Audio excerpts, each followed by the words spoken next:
Hola, doctor, no se escucha.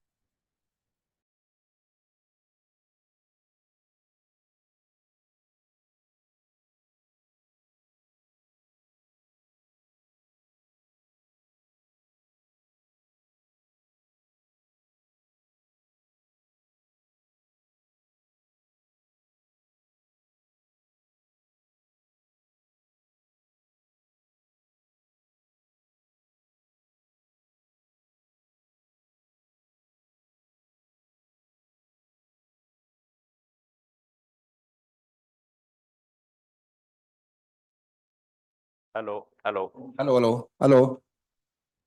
Ahora sí. Ahora sí, con el micrófono. ¿Se escuchaba? Pero con el micrófono, cuando pusiste el micrófono.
No sé a dónde hay que apuntar, pero tampoco funciona mucho.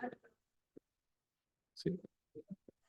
Ahí recién se escucha, doctor, pero no se había escuchado nada antes. Vale. Estamos haciendo un poco la introducción de virus respiratorio sincicial, el impacto que tiene y,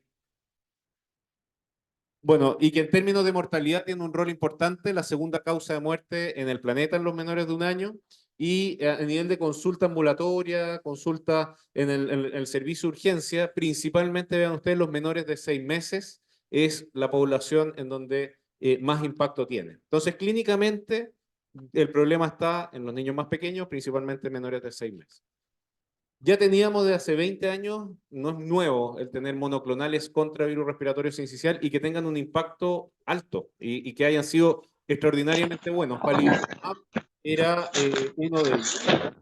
Los primeros estudios se hicieron siglo pasado ya, a fines de los 90, y vean ustedes que palivizumab, un monoclonal contra la proteína de fusión del virus, tenía una reducción en la hospitalización en los prematuros del orden del 55-70%, en los pacientes cardiópatas, 45%, en otro tipo de población, prematuros más grandes, hasta 80%. O sea, palivizumab claramente funcionaba. El problema es que es extremadamente caro. En Chile estaba cubierto, ahora hay cambios, ¿no es cierto?, de palivizumab ya no va a seguir usándose, porque está en la ley Ricarte-Soto con esos criterios que aparecen ahí, que se habían ampliado por la severidad de la campaña 2023, y Chile invertía entre 12 a 15 millones de dólares en ley Ricarte-Soto para el uso de palivizumab. El punto es que se alcanzaba para cubrir un poco más del 1% de la corte recién nacida en un año. O sea, como era una indicación de nicho para pacientes extremadamente de riesgo, eso abarca cerca del 1,5% de toda la corte recién nacidos vivos en un año. Y pese a eso, pese a que había que poner 5 dosis separadas por un mes, ¿no es cierto?, durante la época de circulación de BRS, cada costo de paciente alrededor de 5 millones de pesos esas 5 dosis. Así todo, habían estudios que mostraban de que era costo efectivo usarlo en ese nicho de pacientes. Si la pueden pasar, por favor, si no, si la pueden pasar a mano para que podamos avanzar en la presentación. ¿Puedes poner play a esa figura? Si uno mueve el mouse, no, en la anterior. Eso. Llegamos a un punto de revolución gracias al conocimiento científico. Por eso siempre decimos que es importante que los países inviertan en ciencia también. Y esto es lo que permitió revolucionar la prevención. Lo que ustedes están viendo ahí abajo es el virus. Ve la proteína G que se hace el attachment, se agarró ya, enganchó lo que está arriba, que es la célula epitelial respiratoria, y las otras son las proteínas de fusión. Las proteínas de fusión y lo que cambió el concepto y que nos permitió ahora generar mejor estos monoclonales y también las proteínas, conocer esto para generar la vacuna de embarazadas, que también va contra F, es ver que esta proteína que genera la fusión va cambiando. Y vean ustedes como varias de ellas, primero están como una partícula, después emiten parte de su estructura y en conjunto actúan como una verdadera bisagra para poder generar la fusión entre la partícula viral y la célula epitelial respiratoria, cosa que después ocurra la replicación viral.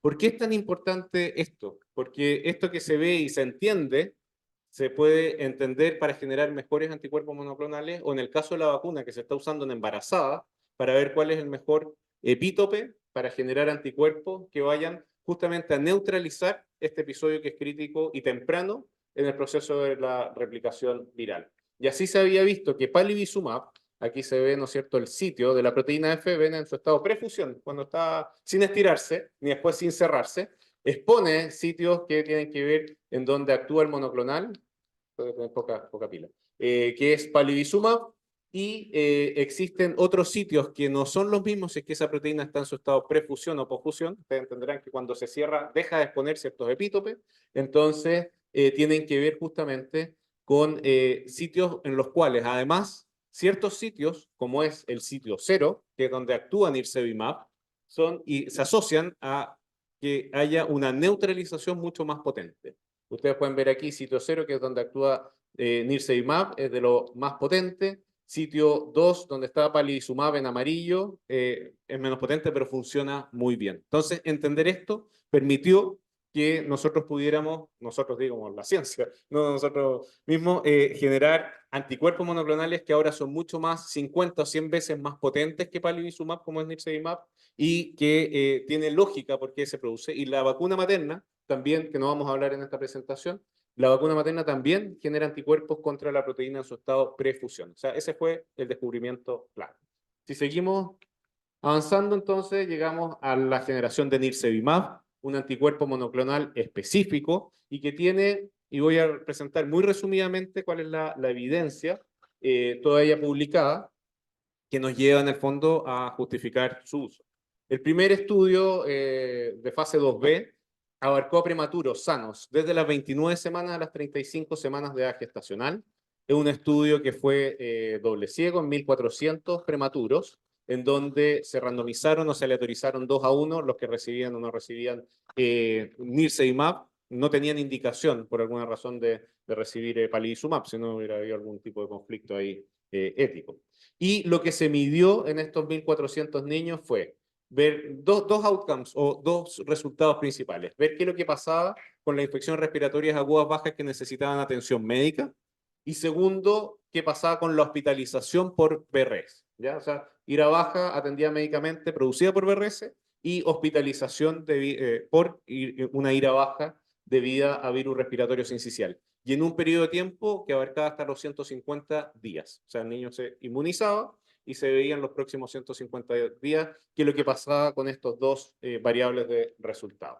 ¿Y qué es lo que se vio en esta población? Primero en los prematuros, una protección, una reducción significativa en 70% para ira baja por BRS, atendida médica y requería atención médica, y 78% de reducción en la hospitalización por BRS. Algo muy importante también, los eventos adversos. Sabemos ya que los monoclonales son extremadamente seguros. Con palivizumab ya teníamos esa información, pero había que medirlo también para nirsevimab. Vean ustedes los eventos adversos relacionados del orden del 2%, sin diferencia entre un grupo y otro. Y lo más importante, en los que pudieran estar relacionados al producto de investigación, atribuibles directamente a nirsevimab, son extremadamente bajos. La verdad que lo que más se ha reportado es que pueden haber reacciones locales en el sitio de punción, una punción intramuscular, y en muy pocos casos algún rash. Eso podría llegar a ocurrir. Más allá de eso, y quizás no sé si lo van a mostrar en la próxima presentación que se dé el impacto, datos similares se han obtenido ya en la vida real en su uso en el hemisferio norte.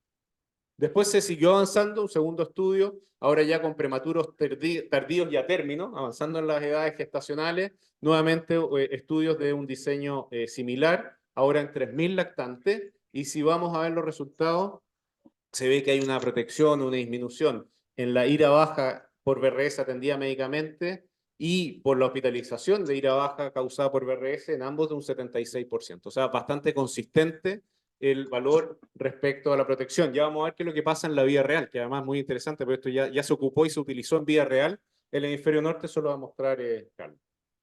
Y importante también que hay un impacto no solamente en la infección por BRS propiamente tal, sino que en la ira baja de cualquier causa o la ira baja de cualquier causa que requiere hospitalización, hay también una disminución o una eficacia de un 38%.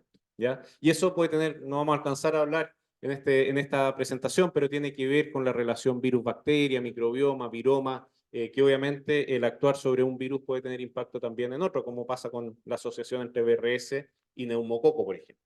Y finalmente, quizás el estudio de fase 3B, pragmático, grande, que incluye todo, lactantes de pretérmino, tardíos, a término, y un estudio que abarca una gran cantidad de sujetos, 8.000, 4.000 de ellos que habían recibido nirsevimab. ¿Qué se ve en este estudio? Cifras similares, una eficacia para hospitalización por ira baja BRS de un 83%, para hospitalización por BRS de mayor gravedad, más severo, 75, ira baja cualquier causa, 58, siempre con un perfil de seguridad muy adecuado. La verdad es que es muy consistente los resultados de los estudios respecto a lo que se puede esperar de este producto. Y vamos a ver ahora la principal prueba, que fue su uso en el hemisferio norte, si es que esto fue así o no. Y otra cosa que es muy interesante es ver cuánto duran estos anticuerpos, porque a diferencia de palivizumab, que había que repetirlo, estos son anticuerpos de vida media más larga. Entonces, la idea es que con una sola dosis nosotros tengamos un tiempo de protección, ojalá lo más largo posible, para ir a apuntar a estos resultados de no tener hospitalizados o principalmente la infección más severa de virus respiratorios sinciciales en los que lo reciban. Y vean ustedes, aquí se ve, tanto en el estudio de fase 2B como en el MELODY, cómo se comportaron los anticuerpos y los niveles, digamos, las medias geométricas respecto al estudio fase 2B y al MELODY en el grupo placebo. Tanto, y ahí está en placebo, los que recibieron placebo, o sea, no recibieron el anticuerpo y algunos de ellos se infectaron naturalmente. Están los que recibieron placebo y los que recibieron placebo y además se infectaron naturalmente, versus los pacientes que recibieron el anticuerpo monoclonal y algunos de ellos también se pueden haber infectado naturalmente. Y al día 150, la verdad es que los niveles del anticuerpo son muy adecuados, o sea, tienen niveles de neutralización que son óptimos para la protección, lo que da la mano con los resultados clínicos, pero además uno diría, bueno, ¿qué pasa después de los 5 o 6 meses? ¿Sigue habiendo anticuerpos? ¿Va a seguir protegiendo? Y sin duda que los niveles van bajando, pero por ejemplo al año, a los 361 días, los niveles en el grupo que recibió el anticuerpo fueron 7 veces más altos que en el grupo placebo. Así que es muy probable.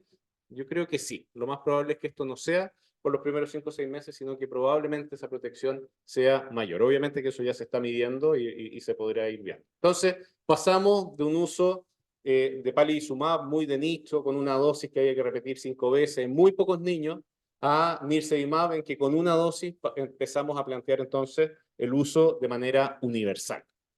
Y para ser muy justo, esto es parte de todas las estrategias que se están generando para virus respiratorio sincicial. Fue la que partió Chile con estos datos muy sólidos de seguridad y eficacia, pero estamos en el fondo en esta etapa. Pero sabemos que además existe una vacuna materna vacunar a la mujer embarazada para que transfiera anticuerpos que protejan al niño en sus primeros meses de vida, que es lo que partió Argentina el 1 de marzo.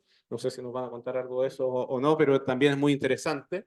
Y además están en desarrollo vacunas para que directamente van a ir a vacunar a los niños, ya no con anticuerpos, sino que a los niños más pequeños, y también sabemos que está ya aprobado en Estados Unidos el uso de vacuna BRS para los adultos mayores.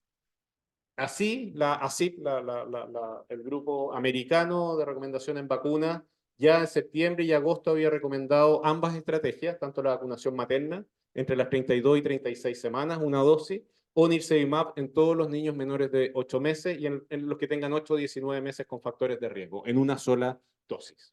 Nosotros en Chile, ¿cómo llegamos a esto? Y aquí me gustaría hacer un paréntesis porque creo que es algo que ha sido muy interesante y quizás positivo, digamos. Y tiene que ver, creo yo, con una interacción que hubo de diferentes partes, ¿ya? Obviamente el MinSal como el tomador de decisión, pero también un aprendizaje que venía desde la pandemia cuando nos tocó trabajar entre las universidades, el ministerio, la empresa privada, la academia, otros grupos de investigación básicos. Y eso mismo, esa transdisciplina que se instaló en el país, y que fue reconocido el país objetivamente de manera internacional con algunos premios importantes, etcétera, fue generar de alguna manera el trabajar juntos, que se pudieran optimizar la forma de poder tener mejores datos más rigurosos de alguna manera, y que sirvieran para hacer una mejor toma en la política de decisión pública. Y eso, bueno, de alguna manera nos tocó estar en este grupo. Este grupo está compuesto por el Instituto de Sistemas Complejos de Ingeniería, que es un centro de excelencia que recibe plata del Estado, así que tampoco hay conflictos de interés, ni está financiado por la industria. En la Facultad de Medicina de la Universidad de Chile, el Ministerio de Salud, y se agregó en esta conversación, y lo digo también bien abiertamente y sin ningún conflicto de interés, Sanofi. ¿Por qué? Porque Chile en el fondo estaba, y se firmó un convenio entre el ICI, el MinSal, se armó un grupo de trabajo, y Chile estaba en agenda, lo puede confirmar Sanofi, para recibir este monoclonal el 2027. No somos un mercado muy grande probablemente, ni una gran cantidad de dosis, si lo comparamos con Brasil, que tiene más de 2 millones de recién nacidos por año.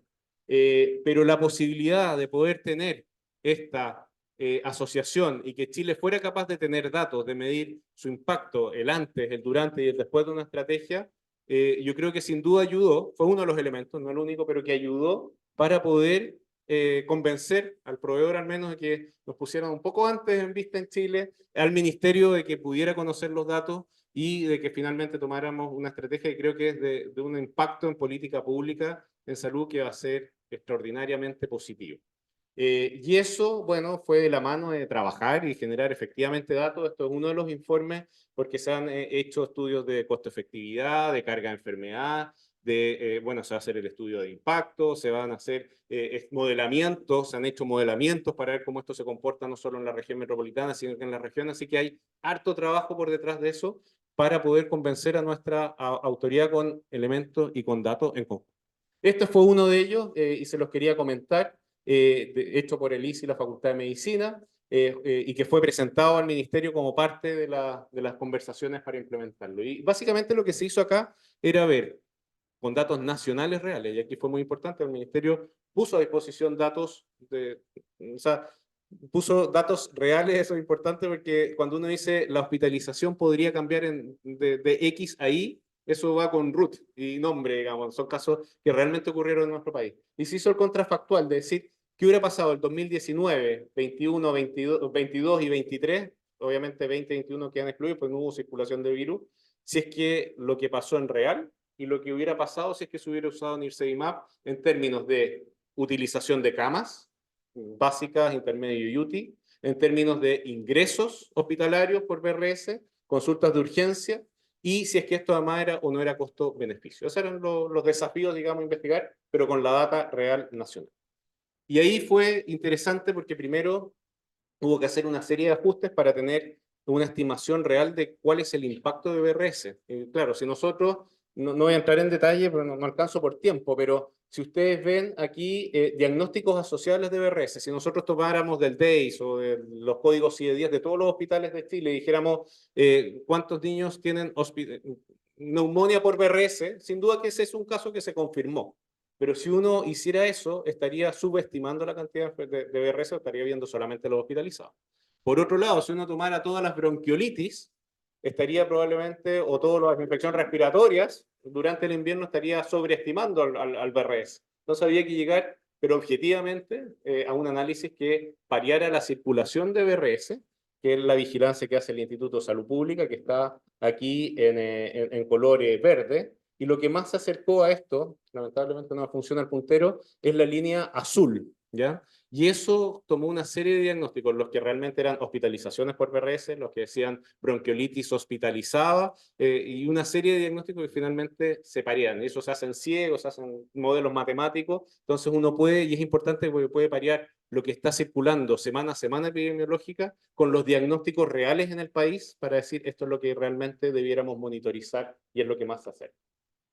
¿Qué es lo que podemos esperar en reducción de días cama, de hospitalización, no UTI, sino que cama más básica? Bueno, ahí está modelado, digamos, ¿qué es lo que se ve ahí en el gráfico? Abajo, ustedes pueden ver que va del 0 al 12. Lo que se modeló en este estudio es que hubiera pasado si inmunizamos a todos los niños que nazcan en temporada en las maternidades, a todos, durante abril y septiembre, y el cachapo, la campaña la hacemos solamente para los menores de un mes más los que nacen en temporada, o para los menores de 2 meses y los que nacen en temporada, para los menores de 6 meses y nacen en temporada, y también se modeló si es que inmunizáramos a todos los menores de 1 año o 12 meses más los que nazcan en temporada, y cómo eso va impactando en reducir días cama.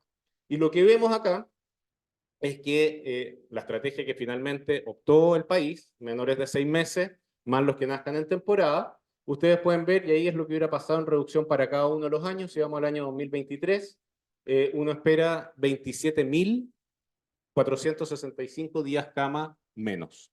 Y si es que eso lo llevamos a reducción de días cama UTI, fíjense ustedes para el año 2023, que está aquí en verde, para los 6 meses, perdón, 13.533 días cama. La verdad es que, y si eso obviamente se empieza a valorizar en lo que sirvió para hacer el análisis de costo, pero insisto, con datos de la vida real, de lo que nos había pasado en 2019, 22 y 23. Reducción en servicio de urgencia, al menos 46.000. Estos son datos que están probablemente un poquito subestimados porque se hicieron pensando en una eficacia del 76%. Ya vamos a ver que esos datos probablemente son un poco más altos. Y finalmente, muy importante, haciendo un análisis de costo, esta estrategia pasa a ser, cuando está sobre esta barra punteada negra, todo lo que está por sobre es costo ahorrativo. Todo lo que está por debajo de esa línea punteada negra pasa a ser costo negativo, digamos, no ahorrativo. Y si ustedes ven, afortunadamente, con la estrategia de 6 meses, solamente considerando los costos directos, hospitalización, lo que cambia, implementar equipos, etcétera, de salud, es costo ahorrativo, sin agregar ningún costo indirecto. Así que claramente nos estamos enfrentando a que esta decisión tiene un sustento en ser costo ahorrativo. Y vean ustedes, también se pueden modelar cosas como lo que fue la ocupación de camas el año 2023. Si ustedes lo ven acá, en línea sólida azul, esta de acá, la que está aquí, fue la ocupación de camas UTI real durante el año pasado. Fíjense ustedes lo apretado que estuvo el sistema entre fines de mayo y junio. Tiene una pendiente ascendente, pero increíble. En el punteado negro es la habilitación de camas que hizo el país en tiempo real, digamos. Y ustedes se fijan que alcanzaron a habilitarse las camas suficientes, muy cerca ahí de que fueran insuficientes, pero que además después deja una gran cantidad de camas activas, y pues, lamentablemente no tengo puntero. Y fíjense ustedes cómo el punteado negro empieza a bajar mucho más lento que el uso de camas reales. Ese delta tiene un costo altísimo, altísimo. Había que hacerlo sin duda, pero obviamente al verlo se puede hacer una dinámica un poco diferente. Y lo que se ve abajo es cómo esta curva se aplanaría con el uso de nirsevimab en cuanto a uso de camas en intensivo, por ejemplo, para las diferentes estrategias. La que corre aquí es simulación E6, ¿no es cierto?, que es la intermedia. Fíjense ustedes cómo, no lo puedo apuntar, pero cómo se aplana la curva en ocupación de camas UTI de una manera muy significativa. Así que eso es lo que vamos a esperar que ocurra este invierno. Salen otras cosas que se pueden hacer con los datos y creo que es importante el tener este tipo de equipos transdisciplinarios, porque por ejemplo una de las propuestas en algún momento era decir, bueno, ¿por qué no en vez de inmunizar menores de 6 más los que nazcan en campaña? Que todos tienen ideas, ¿no es cierto? Que pueden ser originales, está bien. Es decir, ¿por qué no hacemos mejor, ya, inmunicemos a todos los que nazcan en temporada, en las maternidades, pero inmunicemos solamente a los menores de 3 meses, que es donde más impacto hay? Y en vez de vacunarlos o inmunizarlos, perdón, por 5 o 6 meses, los inmunizamos no hasta septiembre, sino que hasta diciembre, porque sabemos que el virus podría circular de manera distinta en Chile. ¿Ok? Dijimos al ministerio, pero veamos los datos. Ya, pero lo necesitamos rápido. Los ingenieros hay 2 días. Y en 2 días modelaron la circulación y semana a semana epidemiológica. Está dividido el país en la parte norte, centro, metropolitana, Hoy día. sur, central. Y fíjense ustedes que de todas las Pero bueno, temporadas, ahí me responde. solamente en el extremo austral, en Punta Arenas, uno de los años hubo aquí Ya. un pequeño pic de casos en diciembre. ¿Valía la pena desplazar toda la estrategia si estábamos viendo que en todo el país, con datos reales, la mayoría de casos se concentraban en junio, julio? No. Entonces, bueno, ok, 6 meses y nacidos en temporada. Y además se pueden ir generando otro tipo de visores. Ese hay que ponerle play de nuevo, pero no sé si se puede, pero que la idea es poder implementar estos monitores para que servicio de salud por servicio de salud puedan ir viendo cuándo va ocurriendo semana a semana epidemiológica su caso. No importa. Así el CABEI terminó recomendando ya en septiembre del año pasado que se implementara la estrategia de Nirsevimab en los recién nacidos y lactantes en su primera temporada, más los de alto riesgo en su segunda temporada de BRS. Y así fue como el 26 de marzo, hace pocas semanas atrás, en el Hospital El Pino, fue el equipo del ministerio, ahí está la ministra Aguilera, los subsecretarios y subsecretario, y se inmunizó Samantha, la primera guaguita inmunizada, ahí está su mamá, en Chile, en Latinoamérica y en todo el hemisferio sur. Es la primera recién nacida inmunizada del hemisferio sur. Y el segundo está ahí en la cama del lado, estaba Santiago, así que se inmunizó una niñita y un niñito. Equidad de género, paridad, con paridad como corresponde. Y ahí está, ¿no es cierto? Tenían 2 días de vida y fueron inmunizados. La inmunización no toma más de 3 o 4 segundos. Y la verdad es que se van a ir protegidos a su casa en los valores que vamos a ver contra el BRS. ¿A quiénes está? Y con esto ya voy terminando, inmunizando con Nirsevimab, para dejarlo bien claro, a todos los recién nacidos durante temporada de circulación de BRS en las maternidades. Eso va a ser entre abril y septiembre. A todos los lactantes menores de 6 meses que tengan fecha es por fecha de nacimiento, desde el 1 de octubre del 2023. Porque claro, uno podría decir, alguien que nació el 1 de octubre del 2023 tuvo 6 meses hasta el 1 de abril, pero en mayo va a tener 7 meses. ¿Se puede inmunizar? Sí, se puede inmunizar. O sea, aquí lo que corre es la fecha de nacimiento. Todos los que hayan nacido, fecha cronológica, 1 de octubre del año 2023, en sus vacunatorios en los SFAM, se pueden inmunizar. Más todos los pacientes que son parte de la ley Ricarte-Soto, que en vez de recibir palivizumab, pasan a recibir ahora Nirsevimab. Estos son los lineamientos publicados del Ministerio de Salud, lo mismo que les estoy comentando, recién nacidos, lactantes del 1 de octubre, y los que eran beneficiarios de la ley Ricarte-Soto hasta los 24 meses. Ahí han habido varias dudas y preguntas que han llegado. Con los lineamientos, la idea es inmunizar a la mayor cantidad de niños posible. Están las dosis para eso, ¿ya? Así que hasta los 24 meses se puede hacer. Haya recibido o no haya recibido el palivizumab antes, o ustedes no estén en el registro, hay que inmunizarlo, ¿ya? Y como les decía, es una sola dosis, es intramuscular. Se puede coadministrar Nirsevimab con cualquier otra vacuna del Programa Nacional de Inmunizaciones, con vitamina K también, con obviamente BCG, hepatitis B. Y la protección, a diferencia de una vacuna, pasa a ser inmediata. No en un minuto, pero después de unas pocas horas, el niño sí ya tiene un nivel de anticuerpo, ¿no es cierto?, en su cuerpo, que lo permite irse protegido. Los prematuros también se pueden inmunizar. La verdad y la recomendación, por ejemplo, americana, es sin ningún tope. Los estudios, a mí me tocó hacer estudios modelo animal de monoclonales de BRS, inmunizábamos ratones de 20 gramos y con megadosis y cosas así, no pasa nada, no hay riesgo, muy seguro. Los españoles han recomendado, de cualquier peso, ¿verdad? De cualquier peso de nacimiento. Los españoles en algunas partes recomendaron esperarse hasta los 1000 gramos para hacerlo, puede ser, pero si por alguna razón uno inmunizara un recién nacido, un prematuro, Waldo, de 500 gramos, no pasa nada. No hay problema. ¿Ya? Obviamente hay que ocupar el criterio médico, que el paciente esté estable, no esté en ECMO, por ejemplo, porque además ese paciente va a seguir estando hospitalizado, lo he preguntado, y hay que esperar lo importante es que se vaya protegido de el lugar en donde ese niño esté.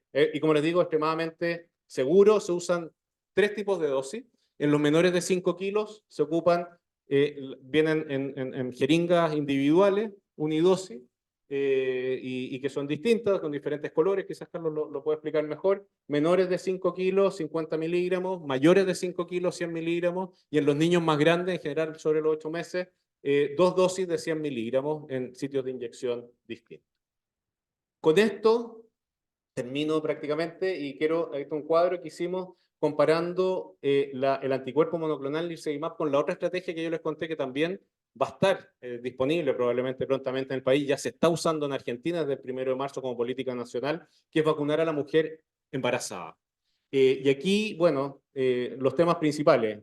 En ambos tenemos harta experiencia. Con monoclonal en BRS, la de palivizumab de más de 20 años, con vacunación materna hay mucha experiencia en lo que ha sido la vacunación con influenza, COVID, pertussis. Posibles barreras de uno. Nirsevimab es más caro que la vacuna materna, sí, es más caro. Vacuna materna es más barato, pero tiene un tema que yo creo que es importante y hay que ver, vamos a ver también qué pasa con Argentina, que depende de la cobertura. Nosotros tenemos coberturas en este momento materna. Si vemos los datos para influenza y los datos para pertussis del último año o año y medio, del orden del 50%. Entonces, para tener impacto, obviamente la cobertura tiene que ser mucho mayor. Y lo otro es que está aprobado para su uso entre las 32 y 36 semanas. Entonces, ¿qué pasa si nace un prematuro de 28 y no alcanzó a estar inmunizada su madre? Ahí viene la idea de poder usar eventualmente estrategias combinadas, como lo está pensando ya Uruguay. Bueno, obviamente aquí el foco es pasar a la inmunización universal. Se puede coadministrar el monoclonal. La vacunación materna, hay ciertas observaciones de no hacerlo, no que coadministrarlo con la vacuna de pertussis del embarazo. Y bueno, tenemos que ver cuánto va a durar esta protección, si es que va a haber alguna resistencia, entre comillas, algún cambio en el epítope, en el monoclonal. Potencialmente podría ser, no ha pasado con palivizumab, pero podría ocurrir, hay que vigilarlo, hay que ir haciendo esos estudios. Y bueno, ustedes pueden ver lo que aparece aquí. Yo creo que una de las cosas importantes sí es que ahora necesitamos una campaña de educación y de comunicación intensa, sobre todo para la corte de cachapo o los menores de 6 meses. Yo no he visto que esto esté siendo presentado en las redes sociales, sí, y todos los que hemos podido apoyarlo lo hemos apoyado con todo, pero no he visto ningún anuncio de nirsevimab ni en la radio, ni en la tele, ni en medios escritos, y ojalá eso fuera un poco más potente porque de verdad se extraña. Esto solamente para mostrársenos, para entenderlo, por ejemplo, la Academia Americana de Pediatría ya está haciendo propuestas para, en Estados Unidos se usaron ambas estrategias. Vacuna embarazada, y básicamente ellos decían, vacunemos a todas las embarazadas que podamos, y si nace un prematuro le pasamos nirsevimab, o si esa mujer embarazada no se vacunó, hace recién nacido, le administramos nirsevimab. El problema de Estados Unidos es que la cobertura de vacunación materna en esta temporada fue menor al 20%, fue como un 16-18%, y en el nirsevimab también fue baja. Entonces, una cosa es tener el producto a disposición y otra cosa es que realmente se administre. ¿Qué es lo que ha pasado en la vida real? Lo van a presentar a continuación, así que yo solamente les cuento que estos grupos van a seguir trabajando para ir viendo datos y ojalá hacerlo lo más públicos posible, cómo van las coberturas, las tasas de hospitalización, la seguridad, y va a haber un importante estudio de impacto de qué es lo que va a hacer el antes y el después, y también con los costos en este trabajo conjunto con el Ministerio de Salud. Se nos van a abrir muchas preguntas, algunas de esas no tenemos respuesta. Si es que este virus, al no afectar a los más pequeños, va a ser reemplazado por un metaneumovirus, por ejemplo.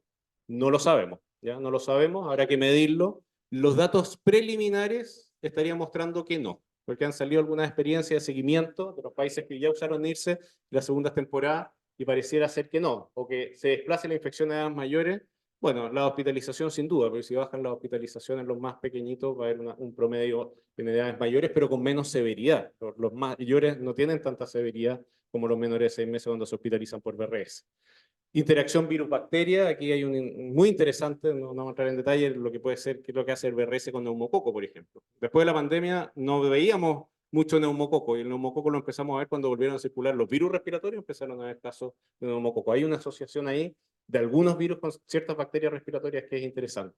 Va a tener impacto en evitar el asma o la hiperreactividad a largo plazo que se asocia a virus respiratorios sincicial, y otras cosas que nos podría interesar estudiar de manera más básica o científica, microbioma, viroma, interacciones, pero que son sin duda muy interesantes. Entonces, ojalá volvamos a esta situación de aplanamiento de la curva, pero no a la misma, porque quizás aquí hay un escenario que es un poco, incluso, un poco mejor. Esa curva la hice yo, así que no tiene ningún valor predictivo, pero lo que uno vería es que lo que uno esperaría es que no es que pasen, no hayan casos, sino que aplanemos la curva, tal como lo decíamos con el COVID, haya muchos menos, sobre todo la severidad en los menores de 6 meses, pero con un escenario que es bien interesante, porque la circulación de VRS se va a mantener, no se va a abolir como ocurrió durante la pandemia. Se van a seguir infectando los niños más grandes con menos severidad, algunos de los más pequeñitos también, pero va a disminuir esa severidad. Y esa gran acumulación de susceptibles que vimos en la pandemia, uno esperaría que no la tuviéramos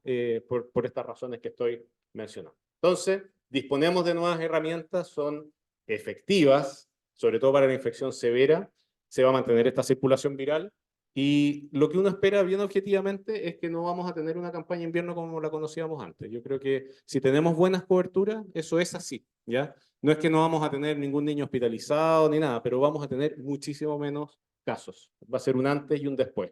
Las interrogantes que vamos a tener que seguir contestando, muy importante seguir generando datos y evidencia para una adecuada toma en la decisión de política pública. ¿Qué vamos a hacer el próximo año? ¿Vamos a seguir solo con monoclonal? ¿Vamos a agregar vacunas? ¿Vamos a hacer combinadas, etcétera? Habrá que ver los datos para tomar esa decisión. Así fue como Chile fue el primer país del hemisferio sur que inició esta estrategia el 26 de marzo, pero necesitábamos la campaña de educación para tener buenas coberturas. Ese es el gran desafío que tenemos en este momento para tener ese impacto en disminución de consulta, hospitalización, casos graves y mortalidad. Y también creo que va a ser muy importante los datos que se van a generar de esto, la comunicación científica, para que Chile sirva como dato y evidencia para todos los ojos que están alrededor nuestro y que están viendo cómo lo está haciendo Chile, para ver qué decisión tomar, sobre todo en el resto de Latinoamérica. Muchas gracias.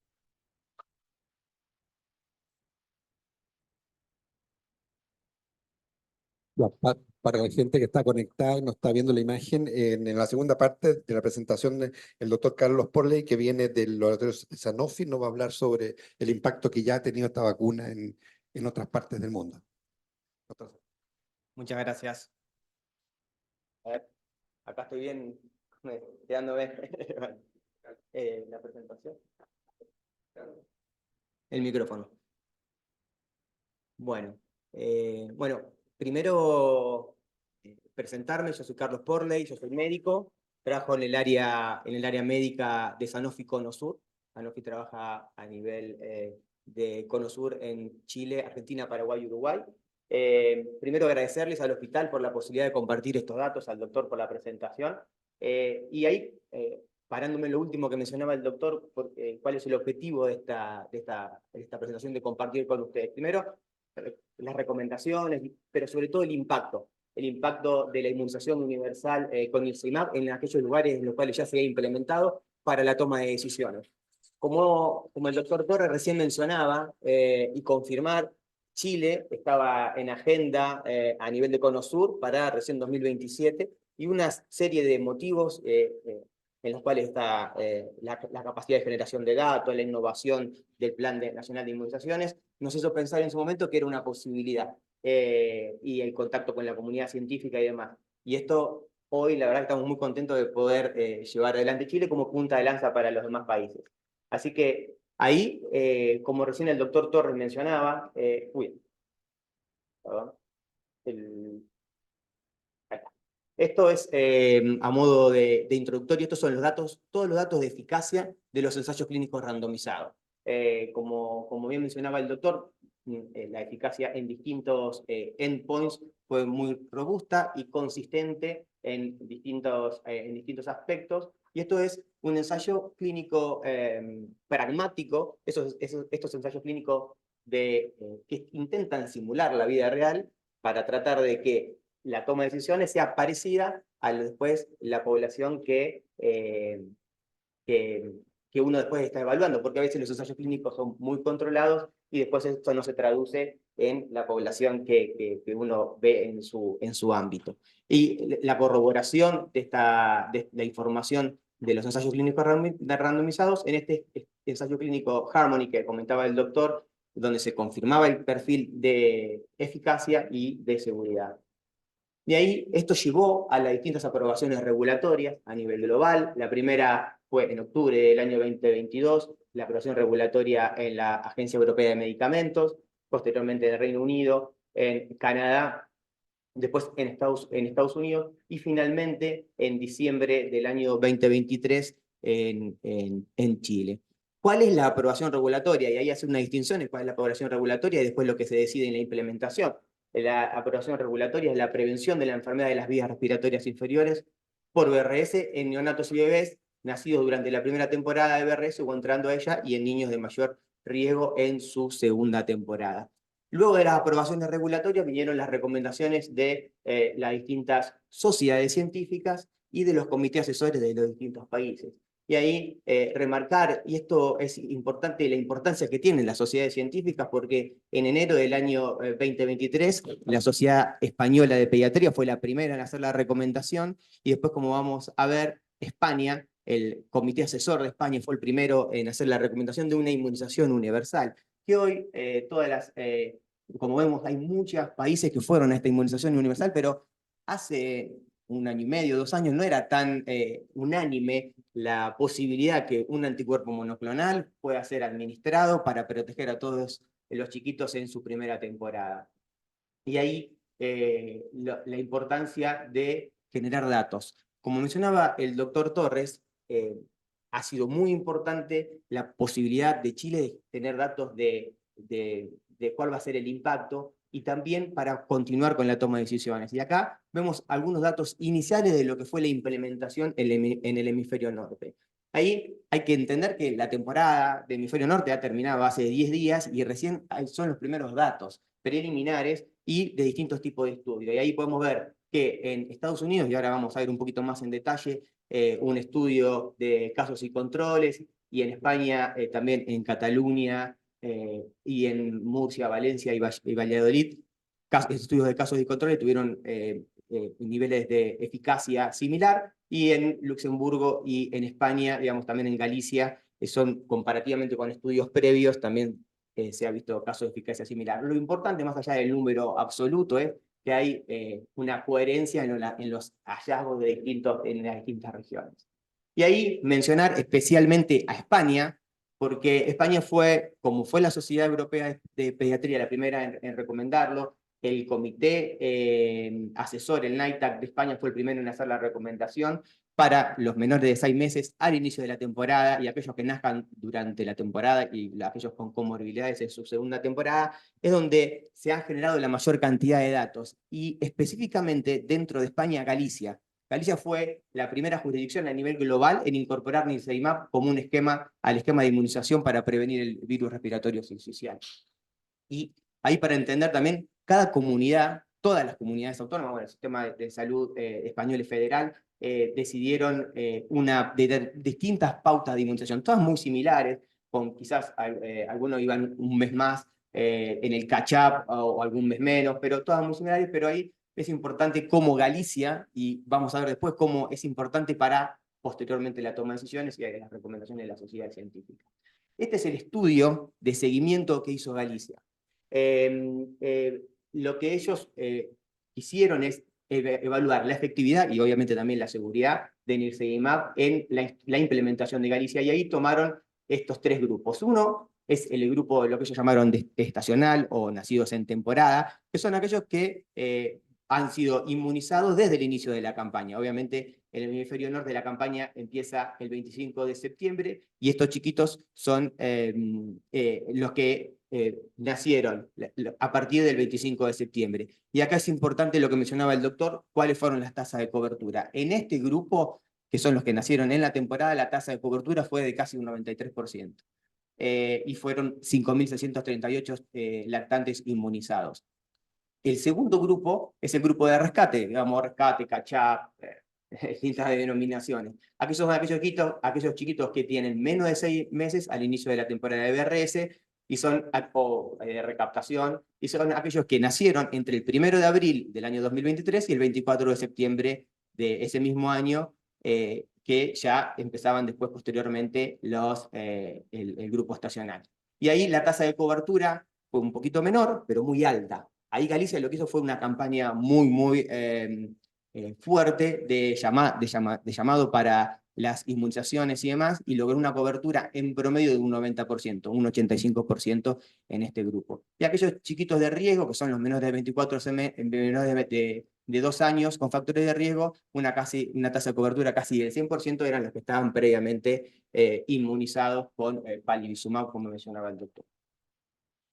Ahora, cuando vamos a evaluar el impacto, también tenemos que ver si el virus circuló, digamos, porque podemos decir que digamos, no hubo casos, no hubo hospitalizaciones, pero no había circulación del virus, y eso es lo primero que tenemos que tener en cuenta. El sistema de vigilancia de Galicia toma como el inicio de la temporada de circulación cuando el porcentaje de positividad supera el 3%. Y esto en la temporada 2022-2023 vemos que en la semana 43 ya empezó oficialmente, digamos, de alguna manera la temporada, y ahí vemos en barras cómo fue la temporada 2022-2023, y la línea azul cómo fue, el 2023-2024, perdón, y la línea azul cómo fue la temporada anterior, y vemos que a grandes rasgos la circulación viral fue similar. Y acá vamos a ver cuál fue el impacto de la implementación en el grupo menores de 6 meses. Ellos, y los invito, esto está público, vamos, ahí está en la cita, uno puede acceder, hay mucha información, y fueron haciendo cortes para los menores de 2 meses, los menores de 6 meses, aquellos nacidos en temporada, antes del inicio de la temporada, pero esta nos parece que es la información como más robusta. Ellos lo que evidencian son un 89% de reducción de las hospitalizaciones en aquellos menores de 6 meses. Esto, como mencionaba el doctor, está en línea con lo que se vio en los ensayos clínicos, en el estudio Harmony, inclusive un poco superior. Igual uno tiene que tomar con cuidado estos números porque son estudios preliminares. Pero ahí lo que vemos son, aquí este gráfico de la izquierda son... el puntero. Son aquellos que nacieron antes del inicio de la temporada.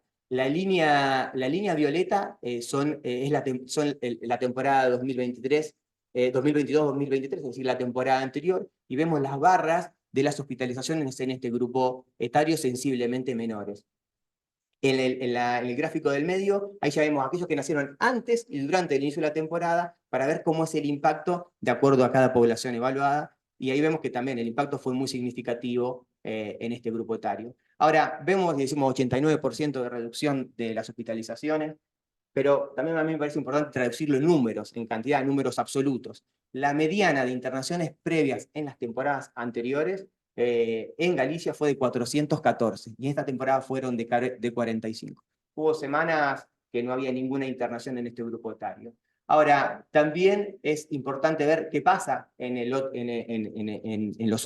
otros chiquitos. Vamos, si las hospitalizaciones fueron similares o no con respecto a los años anteriores. Y ahí lo que vemos es aquellos chiquitos que nacieron estaban en su segunda temporada, pero por eso no eran elegibles para nirsevimab, la tasa de hospitalizaciones fue similar a las temporadas previas. O sea, esto actuando de alguna manera como una suerte de control, digamos.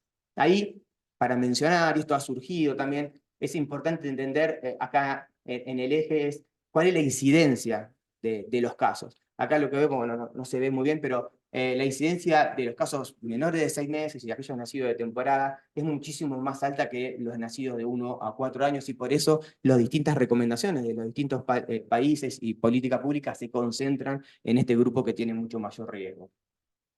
También, como una suerte de control, tener en cuenta qué pasó en aquellos chiquitos de 1 a 4 años y en aquellos mayores de 60 años. No solamente que el virus circuló, sino que tuvo el mismo comportamiento que con respecto a las temporadas previas, y esto se corrobora en estos dos gráficos, donde actúan también de alguna manera, como una suerte de control en ese sentido.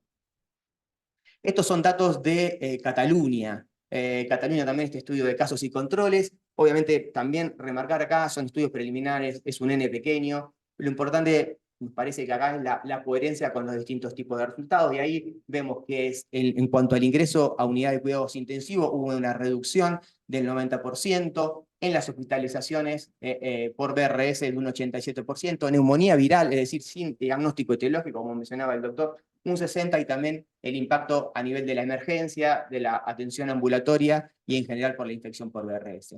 Y esto es muy reciente, es del 2 publicado por el Ministerio de Salud de España, muy reciente la publicación, y esto es un poco la curva que mencionaba el doctor Torres recién. Aquí son las internaciones de menores de 1 año en la temporada 2022-2023 y cómo han sido las internaciones en menores de 1 año en esta temporada con la implementación de Nirsevimab, esto es en el sistema de vigilancia de IRAP de España. Y esto es la consideración, por eso lo traigo, nos parece importante, porque es cómo el impacto y la evaluación de los resultados lleva a la toma de decisión de medidas públicas. En este caso, ellos han evidenciado una tasa de eficacia alrededor de un 80%, un perfil de seguridad en línea, digamos, a nivel global se han aplicado 2 millones de dosis, en España 200.000 dosis de Nirsevimab, y esto, el perfil de seguridad está en línea con lo que se había observado en los ensayos clínicos randomizados, y esto es lo que ha llevado ya a España que decida que el año siguiente se va a continuar esta política de administración para prevenir a este grupo en mayor riesgo con Nirsevimab. Estos son los primeros datos de Estados Unidos. Como mencionaba el doctor Torres, Estados Unidos tiene la particularidad que adoptó los dos tipos de estrategias, y que las tasas de cobertura han sido no muy elevadas. Esto es el primer estudio de casos y controles del CDC, y que se mostró una reducción de hospitalizaciones cercana al 90%, y la conclusión es que la eficacia de Nirsevimab se corrobora con los ensayos clínicos. Esto es Luxemburgo. Luxemburgo, para aportar también, aparte de las hospitalizaciones, se redujo las estadías hospitalarias de una media de 5.1 días a 3.2, menor requerimiento de oxígeno, menor requerimiento de unidad de cuidados intensivos y demás. Lo importante también de Luxemburgo es, para tener en cuenta, y lo que mencionaba el doctor Torres, la importancia de las coberturas, porque ahí tuvieron ellos en las maternidades, fue alrededor de un 84% la tasa de cobertura. Pero si vemos que en los menores de 6 meses, es decir, en el grupo un poco más ampliado, que seguramente muchos de estos son los que nacieron antes del inicio de la temporada, que fue de 65%, vemos que los datos de eficacia son elevados, 69% y demás, pero vemos que la curva no está tanto como España, que tuvo porcentajes de cobertura cercana al 90%. Entonces, esto, más allá de los datos, corrobora la importancia de las coberturas y la importancia de generar datos para la toma de decisiones. Así que bueno, y ahí, a manera de conclusión, Nirsevimab ya fue aprobado en una gran cantidad de países de manera regulatoria, y tiene recomendaciones de distintas sociedades y de comités asesores de la recomendación universal. La evidencia que se está demostrando en la implementación en la vida real ha confirmado la eficacia y sobre todo también la seguridad en una amplia cohorte de chiquitos no seleccionados. Y como para recargar, finalmente, muy importante, como en otras estrategias también, asegurar las coberturas adecuadas, sobre todo en este grupo de catch-up, que es más difícil, porque bueno, aquellos que nacen antes de la alta hospitalaria, luego del nacimiento es más simple su administración. Así que bueno, eso es todo.